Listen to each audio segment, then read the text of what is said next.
Hey guys, what's going on? So it's maple season, maple syrup season. I call it tree sap season because we tap a lot more than maple trees. We tap sycamore and walnut as well as maple.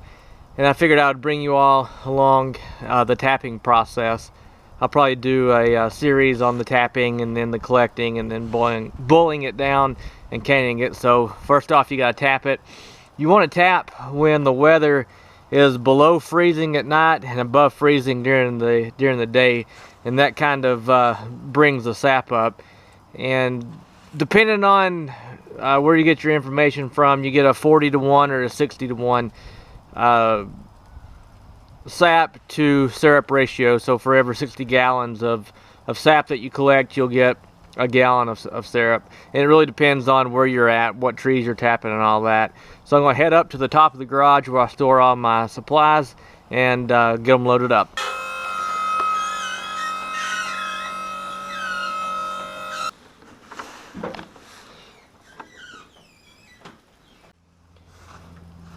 This is pretty much the tools that you'll need. You'll need a drill bit, and a hammer. I think these are 5/16 taps. You also need the taps, as you can see there. I like to use the plastic ones with the rubber lines. Some people still use the lead, and a lot of people still use the metal taps where you actually hang the bucket on the tree.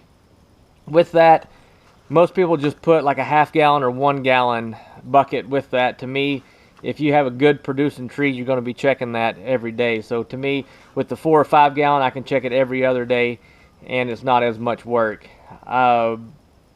You get these off Amazon. I bought my taps off Amazon. Your local extension agent can also help you with that. The buckets I got for free from a friend that makes salad dressing.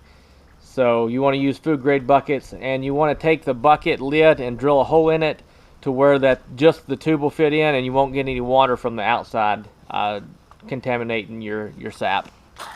All right, this is a walnut tree that I'm getting ready to tap. You can see this is where I tapped it at last year. You want to tap a tree that's at least 12 inches in diameter.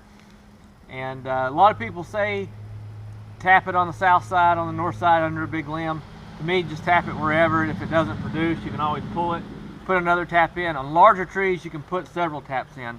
So you want to drill in at an upward angle about 2 inches.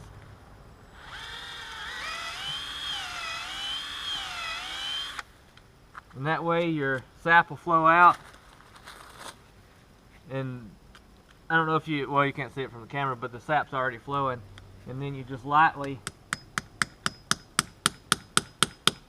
hammer your tap in, and then you want to get your bucket below it, and you want to put your tube in the bucket, and you want it to be a really tight fit. That way you don't get, like I said, you don't get any contaminants inside your bucket. I don't know if you can see it. You can't see it in the tube, but it'll just sit here and continuously drip. You also want to make sure that your bucket's level. You don't want it falling over and pulling out of the tube and it just bleeding the tree dry. So this is pretty much how you tap. I've been doing this for about 4 seasons, so I'm by no means an expert.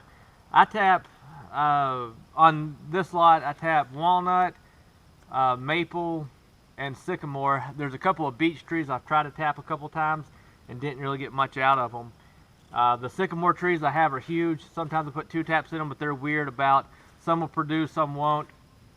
It's really early in the season, so this tap will probably run dry about halfway through. I'll have to pull it out and put it in another tree or on another side. So that's pretty much about it. Stay tuned to part 2, the collection, and then on, I guess, part 3 and 4, the boiling it down and also the canning of it. As always, thanks for watching.